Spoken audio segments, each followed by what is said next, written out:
We're making grilled eggplant parmesan with freshly made pesto and roasted Campari tomatoes. The first thing we need to do is slice this gorgeous eggplant with a knife. Cut the top and bottom off of the eggplants to give yourself a flat working surface. Then we're gonna cut off a tiny bit of the edge here. This is gonna be great for an eggplant dip or something else later. Now we're gonna cut 1/4 inch slices. We're gonna do 6 of these. To get rid of the bitterness that eggplants usually have, you're gonna wanna soak your slices in some salty ice water. This will keep your eggplant firm and leach out some of that bitterness and keep it from turning brown.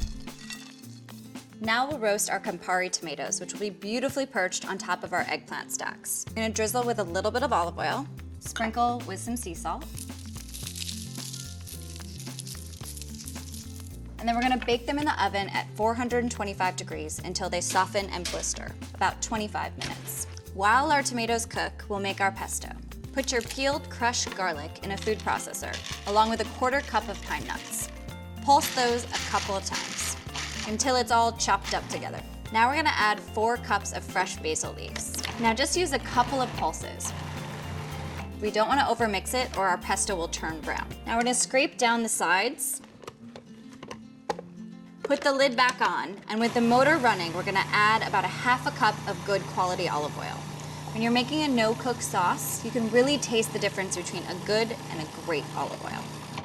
Our last step is to stir in the Follow Your Heart Parmesan. It's dairy-free and it looks and tastes like the real thing. I don't know how they do it. I actually think it's magic. A pinch of sea salt, and then a quick mix.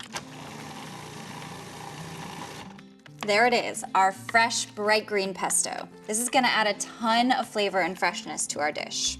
Now your eggplant is ready to rinse and pat dry with a towel. We wanna get a really good sear from our grill pan, and water will spit and splatter and slow down that process. So get it good and dry. So we have our beautiful dried eggplant and our preheated cast iron grill pan here. You can use an outdoor grill too if you have one. Once the pan is piping hot, brush with a little bit of grapeseed oil to prevent the eggplant from sticking. Next, we're gonna lay our eggplant slices in the grill pan. You can put about 2 at a time. You're gonna go about 2 minutes on each side. If you wanna get fancy, you can rotate your slices 45 degrees after about 1 minute. You'll get those really sexy crosshatches. After grilling your eggplant, you'll assemble your stacks in a baking pan. You'll need 3 slices of eggplant per stack. You're gonna place your biggest slices on the bottom. Then you're gonna spread a little bit of pesto on top of each one. Add another layer of eggplant, spread some more pesto, and a final layer of eggplant, and more pesto. Now for the most important part, Follow Your Heart provolone slices. Tear the slices to make a layer of cheese to melt on the top.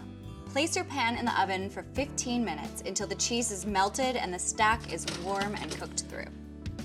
Look at those beautiful eggplant stacks. The Follow Your Heart provolone is so nice and melty, it's bubbly, just like real cheese. We're gonna top it off with some Follow Your Heart Parmesan cheese. It's not eggplant Parmesan without Parmesan, right? More for good measure. And check out these beautiful Campari tomatoes. They are really going to bring this dish together. You want 2 tomatoes per eggplant stack. Carefully place on top. And the final step, we're gonna garnish with some fresh basil. I'm gonna pick some little tiny pretty pieces. Oh yeah, there they are. There it is, your grilled eggplant parmesan. Yum, and gorgeous.